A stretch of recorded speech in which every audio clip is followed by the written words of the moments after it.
அனைவருக்கும் வணக்கம்.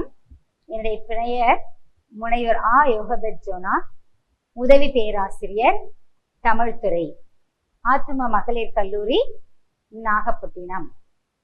நாம் இப்பொழுது பார்க்க போகிற பாடப்பகுதி செம்மொழி தமிழ். தாழ் பெயர் செம்மொழி தமிழ். தமிழ்நாடு அரசு வழங்கிய பாடத்திட்டத்துல இருக்கக்கூடிய இந்த செம்மொழி தமிழ் என்ற தாள் 3ஆம் ஆண்டு இளங்கலை தமிழ் இலக்கியம் பயிலக்கூடிய மாணவியருக்கான முதன்மை பாடம். செம்மொழி தமிழ் இலக்கியங்களாக சொல்லப்படக்கூடிய இந்த தமிழ் இலக்கியங்கள் மொத்தம் 41 இலக்கியங்கள் செம்மொழி இலக்கியங்களாக சொல்லப்படுகிறது. கிபி 6ஆம் நூற்றாண்டிற்கு முன்னர் இயற்றப்பெற்ற இந்த நூல்கள் செம்மொழி இலக்கியங்கள் என்று சொல்லப்படுகின்றன. எட்டுத்தொகை, பத்துப்பாட்டு ஆகியன செவ்வியல் இலக்கியங்களாக ஏற்கப்பட்டுள்ளன. செம்மொழி இலக்கியங்கள் என்று சொல்லப்படுவது தொல்காப்பியம், எட்டுத்தொகை நூல்கள், பத்துப்பாட்டு நூல்கள், 14 கீழ்கணக்கு நூல்கள், இரட்டை காப்பியங்களான சிலப்பதிகாரம், மணிமேகலை, முத்தொள்ளாயிரம், இறையனார் கலவியல் ஆகிய 41 இலக்கியங்களும் செம்மொழி இலக்கியங்களாக ஏற்கப்பட்டுள்ளன. எட்டுத்தொகை நூல்கள். எட்டுத்தொகை நூல்களை ஒரு 3 பகுப்பாக பிரிக்கலாம். அகநூல்கள், புறநூல்கள், அகப்புறமும் சார்ந்த நூல். இதில் அகநூல்கள் 5 சொல்லப்படுகின்றன. நற்றிணை, நல்ல குறுந்தொகை, ஒத்த பதிற்று 10, ஓங்கு பரிபாடல், கற்றறிந்தார் ஏத்தும் கலியோடு, அகம் புறம் என இத்திரத்த எட்டுத்தொகை எனும் பழம்பாடல் எட்டுத்தொகை நூல்களை குறிப்பிடுகின்றன. அகநூல்கள் நற்றிணை, குறுந்தொகை, ஐங்குறுநூறு, அகநானூறு, கலித்தொகை என்ற 5 நூல்களும் அகநூல்களாக சொல்லப்படுகிறது. இந்த அகநூல்களில் அகச்செய்திகள், அகச்செய்திகளாக தலைவன், தலைவி, நற்றாய், தோழி, செவிலி இவங்களை போன்றதான கூற்றுக்கள் அடிப்படையில் பாடல்கள் இடம்பெறும். அகத்திணைகளாக முல்லை, குறிஞ்சி, மருதம், நெய்தல் ஆகிய இந்த 5 திணைகளும் 5 ஐந்திணைகள் என சொல்லப்படுகின்றன. இதனை இல்லாம பெருந்திணை, கைக்கிளை என்று 2 சொல்லப்படுகிறது. மொத்தம் அகத்திணைகள் 7. அந்த அகத்திணைகள் 7 அடிப்படையில் கூற்றுக்கள் அடிப்படையில் பாடல்கள் இடம்பெற்றிருக்கும். இதுல பண்டைக்கால தமிழர்களுடைய வாழ்வியல், பழக்க வழக்கங்கள், பண்பாடுகள் போன்ற செய்திகள் சொல்லப்படுகின்றன. புற நூல்கள். புறநூல்கள் 2 சொல்லப்படுகின்றன. புறநானூறு, பதிற்று 10. இந்த புறநானூறு பார்த்தீங்க அப்படின்னாக்க ஒரு மூவேந்தர்கள் பற்றினதான பாடல்கள் இடம்பெற்றிருக்கின்றன. பதிற்று 10 10 சேர மன்னர்களை பற்றினதான பாடல்கள் இடம்பெற்றிருக்கின்றன. புறநானூறில் மூவேந்தர்கள், சிற்றரசர்கள், கடையேழு வள்ளல்கள் இவங்களை பற்றினதான பாடல்கள் இடம்பெற்றிருக்கின்றன. புறநானூற்றின் சிறப்பு பார்த்தீர்களானால் அவனை அவர் பாடியது என்று சுட்டப்படுகிறது. அவன் என்று சொல்லும் பொழுது மன்னர்களையும், அவர் என்று சொல்லும் பொழுது புலவர்களையும் குறிப்பிடுவதாக பாடல்கள் சிறப்பித்து சொல்லப்படுகின்றன. அதாவது கல்வி கற்ற சான்றோருக்கு அவ்வளவு சிறப்பு மிக்கதாக அவர்கள் மரியாதை கொடுத்து வாழ்ந்ததாக நூல்களில் பாடல்கள் இடம்பெற்றுள்ளன. பதிற்று 10 10 சேர மன்னர்களை பற்றி பாடல்கள் பாடப்பட்டுள்ளது.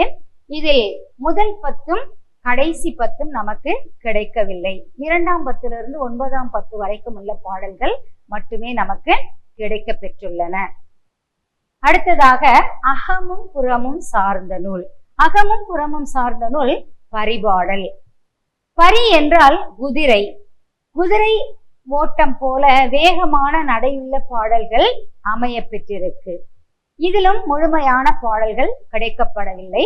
22 பாடல்கள் மட்டுமே கிடைக்க பெற்றுள்ளது. அந்த பரிபாடலில் மதுரையினுடைய சிறப்பு, வைகை நதியினுடைய சிறப்பு, திருமாலினுடைய சிறப்பு போன்ற செய்திகள் அதில் இடம்பெறுகின்றது. இதற்கு அடுத்தபடியாக வரக்கூடிய 10 பாட்டு நூல்கள். 10 பாட்டு நூல்களை 4 பகுப்பாக பிரித்து சொல்லப்பட்டுள்ளது. ஆற்றுப்படை நூல்கள், அகநூல்கள், புறநூல், அகமும் புறமும் சார்ந்த நூல் என்று 4 வகையாக பிரிக்கப்பட்டுள்ளது. முதலில் ஆற்றுப்படை நூல்களை நாம் பார்ப்போம். ஆறு என்றால் வழி. அதாவது இந்த ஆற்றுப்படை நூல்களில் வரக்கூடியவர் யார் அப்படி என்றால் பாணன், கூத்தர், விரலி, பொருணன். இவங்க 4 பேரும் அந்த ஆற்றுப்படை நூல்களில் பாடுவதாக சொல்லப்படுகிறது. அதாவது வறுமையில் வாடக்கூடிய ஒரு பாணன் கடையேழு வள்ளல்கள், முப்பெரும் வேந்தர்கள், சிற்றரசர்கள் இவர்களை பற்றி எல்லாம் சிறப்பித்து பாடி அவர்கள் தரக்கூடிய பொருள்களை கொண்டு தன்னுடைய வாழ்வியலை வளப்படுத்தி கொள்வதாக பாடல்களில் நம்மளால் செய்திகளை காண முடிகிறது. இந்த ஆற்றுப்படை நூல்கள் 5 சொல்லப்படுகிறது. முதலில் வருவது திருமுருகாற்றுப்படை. திருமுருகாற்றுப்படை மற்ற ஆற்றுப்படை நூல்களை விட திருமுருகாற்றுப்படை சற்று வேறுபடுகிறது. எப்படி என்றால் மற்ற நூல்கள் எல்லாம் பாணன், கூத்தர், விரலி, பொருணன் இவர்களுடைய வாழ்க்கை செய்திகளை சொல்லுகிறது. திருமுருகாற்றுப்படை பார்த்தீங்கன்னா ஆசிரியர் நக்கீரர் எழுதியிருக்காரு. அவர் முருகபெருமானுடைய அருளை வேண்டி நிற்பதாக இதில் ஆற்றுப்படை பாடல்களை காண முடிகிறது. அந்த முருகபெருமானுடைய அறுபடை வீடு திருப்பரங்குன்றம், திருச்செந்தூர் போன்ற அறுபடை வீடுகள் இதில் சொல்லப்படுகிறது. அடுத்தது புறநராற்றுப்படை. புறநராற்றுப்படை பார்த்தீங்க அப்படின்னாக்க பொருணன், வறுமையில் வாழக்கூடிய ஒரு பொருணன் ஒரு வளம் மிக்க ஒரு வேந்தனை சிறப்பித்து பாடி பொருள் பெற்று தன்னுடைய வாழ்நாளை சிறப்பித்துக் கொள்வதாக பாடல்கள் அமைய பெற்றிருக்கிறது. அந்த அடுத்தது சிறுபானாற்றுப்படை. சிறிய யாழ் கொண்டு இசைக்கக்கூடிய பாணன் அப்படின்றது அதுல சொல்லப்படுறதான செய்தி. அந்த சிறிய யாழ் கொண்டு இசைத்து பாடக்கூடிய அந்த பாணன் பெரிய வேந்தர்களையோ சிற்றரசர்களையோ அல்லது கடையேழு வள்ளல்கள் போன்ற சிறப்பு மிக்க சான்றோர்களை சிறப்பித்து பாடி பொருள் பெற்று தன்னுடைய வாழ்வை வளப்படுத்திக் கொள்வதாக பாடல்கள் அமைய பெற்றுள்ளது. அடுத்தது பெரும்பானாற்றுப்படை. பெரும்பானாற்றுப்படையில பாத்தீங்க அப்படின்னாக்க பெரிய யாழ் கொண்டு இசைக்கக்கூடிய பாணன் அந்த முப்பெரும் வேந்தர்களையோ அல்லது கடையேழு வள்ளல்களையோ முருகபெருமானை போன்று சிறப்பித்து பாடி பொருள் பெற்று தன்னுடைய வாழ்வை வளப்படுத்துவதாக அமைய பெற்றுள்ளது. இதற்கு அடுத்தபடியாக வருவது மலைபடுகடாம். இந்த மலைபடுகடாம் அதற்கு இன்னொரு பெயர் என்ன அப்படின்னு பாத்தீங்கன்னா கூத்தராற்றுப்படை அப்படின்னு சொல்லுவாங்க. அதாவது நான் தொடக்கத்திலே சொன்னேன், பாணன், கூத்தர், விரலி, பொருணன் இவர்கள் பாடுவதாக இந்த பாடல்கள் அமைய பெற்றிருக்கு. ஏன் மலைபடுகடாம் அப்படின்னு இதுக்கு பேர் வந்துச்சு அப்படின்னு பாத்தீங்கன்னா அந்த பாட்டுடை தலைவன் நன்னன் சேய் நன்னன். அந்த நன்னன் சேய் நன்னன் அந்த ஆட்சி புரியக்கூடிய மலைப்பகுதி ஒரு யானை படுத்திருப்பது போலவும் அந்த மலையிலிருந்து விடக்கூடிய அருவி யானையினுடைய காதிலிருந்து விடக்கூடிய அருவியை போலவும் அந்த தோற்றம் காட்சியளிப்பதால இதுக்கு பேரு மலைபடுகடாம் அப்படின்னு சொல்லி பெயர் வச்சிருக்கிறாங்க. அப்போ யானையினுடைய காதிலிருந்து வழியக்கூடிய அந்த மத நீர் அதை தான் கடாம் என்று சொல்லுவார்கள். அந்த யானையினுடைய காதிலிருந்து வழியக்கூடிய அந்த மலைபடுகடாம் அந்த அருவி விழுவதை அது போல காட்சிப்படுத்தி இதுல பாடல்கள் எழுதியிருக்கிறாங்க. இதற்கு அடுத்தபடியா நம்ம பார்க்க போறது அகநூல்கள். அகநூல்கள்ல பாத்தீங்க அப்படின்னாக்க நம்மளுடைய ஏட்டுத்தொகை நூல்களிலே பார்த்தது போல இந்த குறிஞ்சி, முல்லை, மருதம் அந்த மாதிரியான அன்பின் ஐந்திணைகளை திணை அடிப்படையில கொண்டு பாடப்படுகிறதான நூல் அகநூல்கள் அப்படின்னு சொல்லி நாம பார்த்தோம். இதுல சொல்லப்படுவது ஒரு 3 அகநூல்கள் சொல்லப்படுது. குறிஞ்சி பாட்டு, முல்லை பாட்டு, பட்டினப்பாலை. இதுல குறிஞ்சி பாட்டு பாத்தீங்க அப்படின்னாக்கா அதனுடைய ஆசிரியர் கபிலர். இதுல கபிலர் தன்னுடைய பாடல்ல சொல்லும் பொழுது குறிஞ்சிக்கு கபிலர் அப்படின்னு சொல்லுவாங்க. குறிஞ்சி பாட்டு பாடுவதில் கபிலர் சிறப்பு மிக்கவரா இருந்திருக்காரு. இவர் பாடக்கூடிய அந்த குறிஞ்சி பாட்டுல பாத்தீங்க அப்படின்னாக்க அந்த குறிஞ்சி திணைக்குரிய நிலம் மலையும் மலை சார்ந்த இடமும், அதற்குரிய உரிபொருள் பாத்தீங்க அப்படின்னாக்க புணர்தல் புணர்தல் நிமித்தமும். இந்த குறிஞ்சி பாட்டுல பாத்தீங்க அப்படின்னா ஒரு தலைவனும் தலைவியும் ஒருத்தர் விரும்புறாங்க, அவங்களுடைய காதல் வாழ்க்கை இதில் சொல்லப்படுகிறது. இப்போ இதுல தலைவன் திணைப்புணம் காத்தல், தலைவன் தலைவி ஒருத்தர் சந்திக்கிறது, இதுல வேலன் வெறியாட்டு, இந்த மாதிரியான செய்திகள் இதுல சொல்லப்படுது. இதற்கு அடுத்தபடியா பார்க்க போறது என்ன அப்படின்னு பாத்தீங்கன்னா முல்லைப்பாட்டு. முல்லைப்பாட்டின் ஆசிரியர் நப்பூதனார். இந்த முல்லைப்பாட்டின் செய்திகள் பாத்தீங்க அப்படின்னா முல்லை நிலம் பாத்தீங்க அப்படின்னா காடு சார்ந்த இடமும், அதற்குரிய உரிபொருள் இருத்தல் நிமித்தமும். இதுல முல்லைப்பாட்டுல பாத்தீங்க அப்படின்னாக்கா ஆயர்களுடைய வாழ்க்கை வரலாறு இதில் சொல்லப்படுகிறது. ஆயர்கள் ஆணிரை மேய்த்தல், ஆடு மாடுகளை மேய்க்கிறது, அதுல கிடைக்கக்கூடிய பால் வளம் வச்சு அந்த தயிர் மோர் இதெல்லாம் வித்துட்டு அதில் வரக்கூடிய பொருளாதாரத்தை கொண்டு தன்னுடைய வாழ்நாளை நடத்தக்கூடியவர்களுடைய வாழ்க்கை அதுல சொல்லப்படுது. இதுல சிறப்பா சொல்லக்கூடியது என்ன அப்படின்னு பாத்தீங்கன்னா விருச்சி சொல்லப்படுது. விருச்சி என்றால் நற்சொல் கேட்டல். இதுல வேற என்ன சிறப்பா சொல்றாங்க அப்படின்னு பாத்தீங்கன்னா அந்த தலைவன் போருக்காக பிரிஞ்சு போயிருக்கிறான். இதுல பாசறையினுடைய தன்மை இதில் சொல்லப்படுது. தலைவன் தலைவியை விட்டு பிரிஞ்சு போயிருக்கும் பொழுது அந்த தலைவியினுடைய நிலை வருத்தத்தோட இருக்கிறான். தலைவன் தன்னுடைய எப்பொழுது வருவான், வெற்றியோட திரும்பி வரணும் அப்படின்னு சொல்லிட்டு இவ வீட்டுல காத்திருப்பதாக அந்த செய்தி அதில் இடம்பெறுது.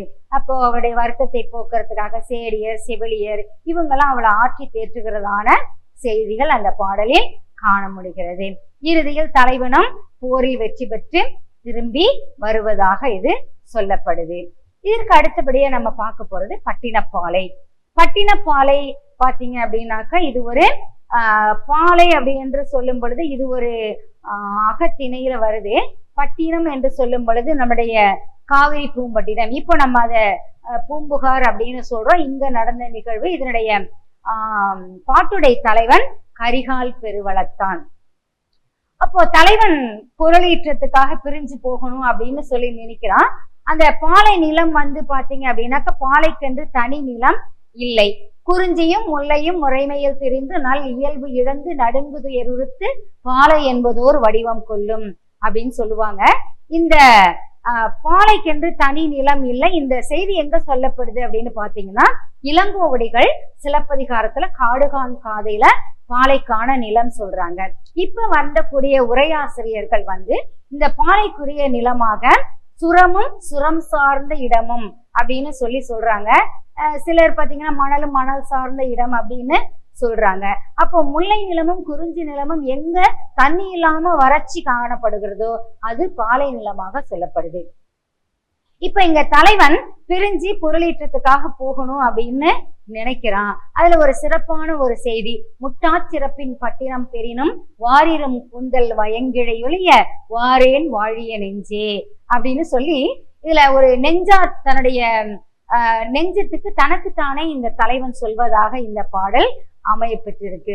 மனசே நீ பொருள் தேடுறதுக்காக போகணும்னு நினைக்கிற, இவ்வளவு சிறப்பு மிக்க இந்த பட்டினம் நமக்கு கிடைச்சாலும் நம்முடைய தலைவியினுடைய அருகாமை அவருடைய கூந்தல் அதுவே நமக்கு இனிமை மிக்கதாக காணப்படும். மனசுக்கு அதுதான் நல்ல சிறந்த ஒரு மருந்தாக காணப்படுது அப்படின்னு சொல்லிட்டு தன்னுடைய மனசுக்கு தானே சொல்வதாக அமைய பெற்றிருக்கு.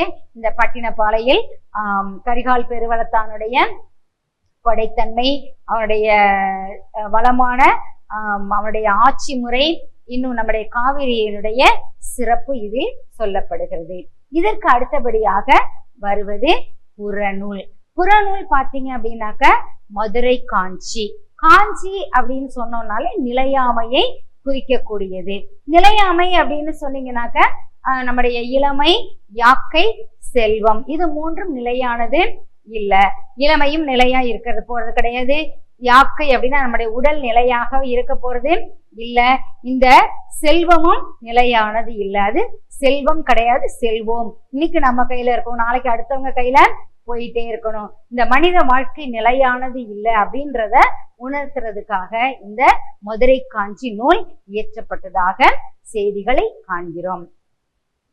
இதற்கு அடுத்தபடியாக வரக்கூடியது அகமும் புறமும் சார்ந்த நூல்.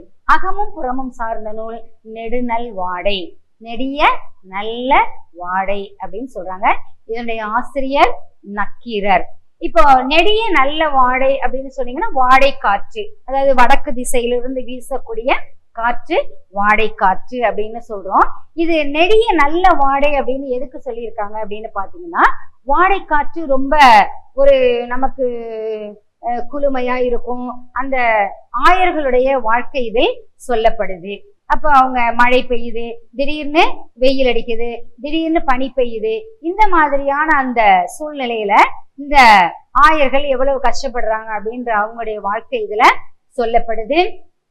அப்போ தலைவனை பிரிந்திருக்கக்கூடிய தலைவியினுடைய வருத்தம் இதில் சொல்லப்படுது. அப்ப தலைவனுடைய எப்படி விரைவாக சென்று தலைவியை நம்ம பார்க்கணும் அப்படின்றதான மனதில் அவன் நினைக்கக்கூடிய எண்ணம் இதில் சொல்லப்படுது.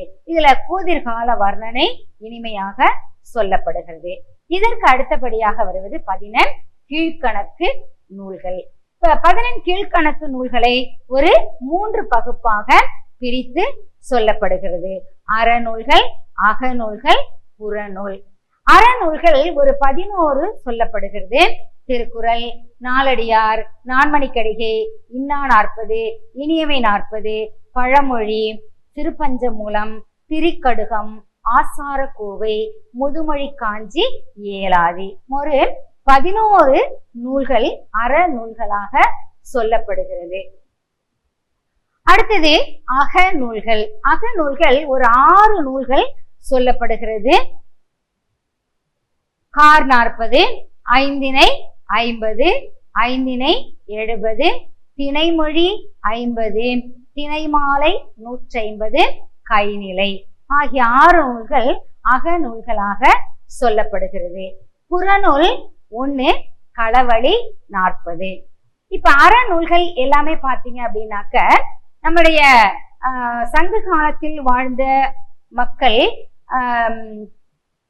ஒரு அறம் வழுவி நடந்ததால இந்த அற இலக்கியங்கள் தோன்றினதாக சொல்லப்படுகிறது. கல்லுண்ணாமை, புலாலுண்ணாமை, பிறன்மனை நோக்காமை, இந்த மாதிரியான அந்த செய்திகளை நமக்கு நிறைய காணப்படுகிறது. இது இல்லாம மக்களுடைய நற்பண்புகளான நன்றி மறவாமை, ஒழுக்கமுடைமை, இந்த மாதிரியான செய்திகள் சொல்லப்படுகிறது. மனிதன் தவறான செயல்களிலிருந்து விடுபட்டு நன்மையே நாம செய்யணும் அப்படின்றதான அறக்கருத்துக்களை சொல்லக்கூடியவை அறநூல்களாக சொல்லப்படுகிறது. அந்த அறநூல்கள்ல சொல்லப்படுகிறதான கல்லுண்ணாமை, புலாலுண்ணாமை, ஒழுக்கமுடைமை, நன்றி உணர்வு, இந்த மாதிரியான நற்செயல்களை ஒரு மனிதன் செய்தாங்க அப்படின்னாக்க அவர்களுக்கு வீடு வேறு நிச்சயம் என்பதை இந்த அறநூல்கள் எடுத்து இயம்புகின்றன. அகநூல்களை பார்த்தோமானால் ஒரு 6 நூல்கள் சொல்லப்படுகிறது. எல்லாமே திணை அடிப்படையில சொல்லப்படுகிறது. அந்த குறிஞ்சி, முல்லை, மருதம், நெய்தல், பாலை என்ற அன்பின் 5 செய்திகள் தலைவன் தலைவர் கூற்று வழி இதில் காண முடிகிறது. இது கைநிலை பார்த்தீங்க அப்படின்னாக்க கையற்று நிற்கக்கூடிய அந்த நிலையை இதுல சொல்லப்படுகிறது. அடுத்தது புறநூல். புறநூல் பார்த்தீங்க அப்படின்னாக்க களவழி 40. இதனுடைய ஆசிரியர் பொய்கையார். புறம் என்றாலே போர், வீரம், கொடை, இந்த செய்திகள் அதில் சொல்லப்படுகிறது. இதற்கு அடுத்தபடியாக வரக்கூடியது காப்பியங்கள். காப்பியங்கள்ல 2 காப்பியங்கள் மட்டும்தான் இதில் இடம்பெறுது. இரட்டை காப்பியங்கள் என்று சொல்லப்படுகிறதான சிலப்பதிகாரம், மணிமேகலை. இப்ப சிலப்பதிகாரம் ஆசிரியர் இளங்கோவடிகள். இதனுடைய ஒரு 3 காண்டங்கள் சொல்லப்படுகிறது. புகார் காண்டம், மதுரை காண்டம், வஞ்சி காண்டம். இந்த சிலப்பதிகாரத்தில் சொல்லப்படுவது ஒரு 30 காதைகள் சொல்லப்படுகிறது. இது கோவலன், கண்ணகி இவர்களுடைய வாழ்க்கை செய்திகள் இதில் காண முடிகிறது. அடுத்தபடியாக இதனுடைய சிலப்பதிகாரத்துல சொல்லக்கூடிய முப்பெரும் உண்மைகள் பாத்தீங்க அப்படின்னாக்க, அரசியல் பிழைத்தோருக்கு அறம் கூற்றாவதும், உரைசால் பத்தினியை உயர்ந்தோர் ஏத்துவர், ஊழ்வினை ஒருத்து வந்து ஊட்டும். இந்த 3 அறக்கருத்துக்கள் இதில் சொல்லப்படுகின்றன. இதற்கு அடுத்தபடியாக வருவது மணிமேகலை. மணிமேகலையில பாத்தீங்க அப்படின்னா, மணிமேகலையின் ஆசிரியர் சீத்தலை சாத்தனார். மணிமேகலை ஒரு பௌத்த காப்பியம். அதாவது கோவலனுக்கும் மாதவிக்கும் பிறந்த பிள்ளைதான் இந்த மணிமேகலை. மணிமேகலை தன்னுடைய பெற்றோருக்கு ஏர்ந்த நிகழ்வுகளாக மாதவி தன்னுடைய மகளுக்கு சொல்லும் பொழுது, கோவலன் கண்ணகியினுடைய மகள் மணிமேகலை என்பதாக இந்த உலகத்திற்கு அறிமுகப்படுத்துகிறார். இந்த மணிமேகலையில பாத்தீங்க அப்படின்னாக்க, நம்முடைய அற இலக்கியங்கள்ல சொல்லப்பட்ட, முன்பே சொன்ன போன அற இலக்கியங்களை நம்ம பார்த்தது போல, மணிமேகலையிலையும் புலால் உண்ணாமை, கல் உண்ணாமை போன்றதான செய்திகள் இதில் சொல்லப்படுகிறது. நிறைய பௌத்த மத கருத்துக்களை சொல்லக்கூடிய நூலாக இந்த மணிமேகலையை பார்க்கிறோம். மணிமேகலை சொல்லக்கூடிய உயரிய அறம் என்ன அப்படின்னு பார்த்தோம்னா, உண்டி, உடை, உறைவிடம். ஒரு மனிதனுடைய அத்தியாவசிய தேவை உணவு, உடை, இருப்பிடம். இது 3ம் ஒரு மனிதனுடைய அத்தியாவசிய தேவையாக சொல்லப்படுகிறது. இந்த மணிமேகலை உணவு அளிப்பதை சிறந்த அறமாக சொல்லப்படுகிறது. இதற்கு அடுத்தபடியாக வரக்கூடியது என்ன அப்படின்னு பாத்தீங்கன்னாக்க, முத்தொள்ளாயிரம். முத்தொள்ளாயிரம் பார்த்தீங்க அப்படின்னாக்க, முத்தொள்ளாயிரம் மூவேந்தர்களை பற்றினதான நூல். இதுல ஒரு சேர, சோழ, பாண்டிய மன்னர்களுடைய மூவேந்தர்களை பற்றி சொல்லுகிறது. ஒரு சேரனுக்கு ஒரு 300 பாடல், சோழனுக்கு ஒரு 300 பாடல், பாண்டியனுக்கு ஒரு 300 பாடல். அப்போ 3 × 300 அப்படின்னு போட்டீங்க அப்படின்னாக்க 900 பாடல்களை கொண்டதாக இந்த முத்தொள்ளாயிரம் அறிய முடிகிறது. இதற்கு அடுத்தபடியாக வருவது இறையனார் களவியல்.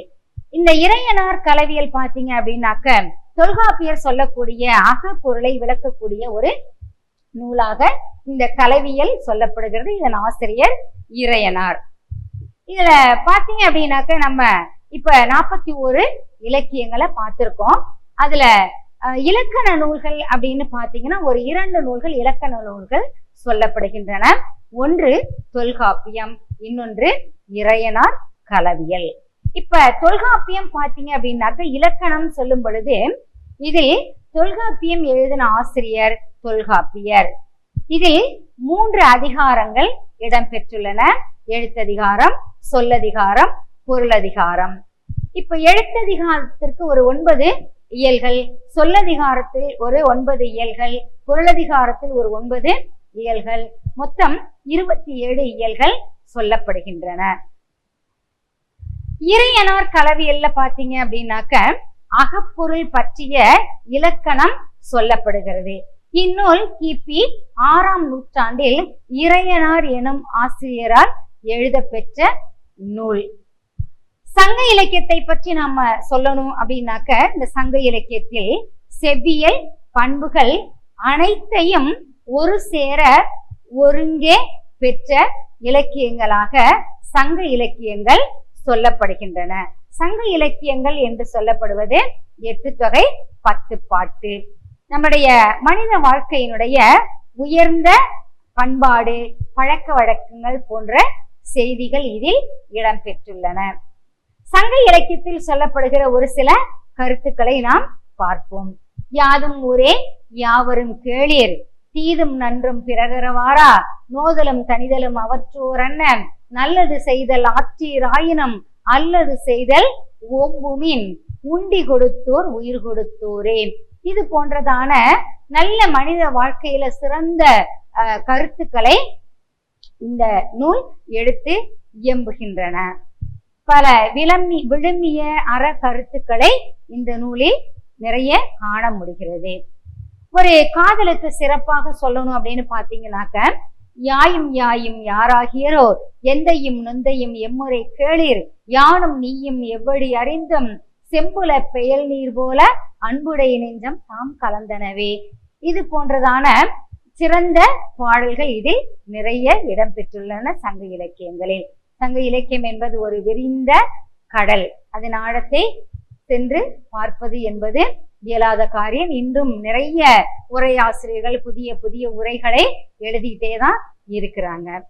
அடுத்தது சிலப்பதிகாரம், மணிமேகலையான இரட்டை காப்பியங்களில் கண்ணகி மணிமேகலை எனும் இரு புரட்சி பெண்களின் வாழ்க்கையை எடுத்து இயம்புவதாக இந்த இலக்கியங்கள் காப்பிய இலக்கியங்கள் உணர்த்துகின்றன.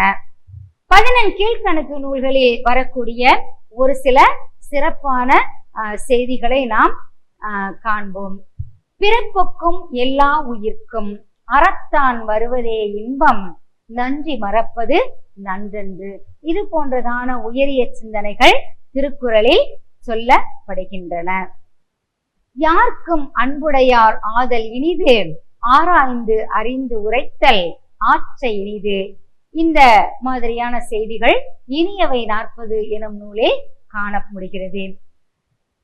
திண்மை உடையார் அயல் இருத்தல், நற்கு இன்னா இன்னாமை அன்ன மனத்தார் தொடர்பு. இந்த இன்னா 40 என்ற நூலில் இதை காண முடிகிறது. இன்னும் இது போன்றதான விழுமிய கருத்துக்களை வலியுறுத்தி எடுத்து இயம்புவதாக 11 கீழ்கணக்கு நூல்களில் காண முடிகிறது. செவ்விலக்கிய கூறுகள்.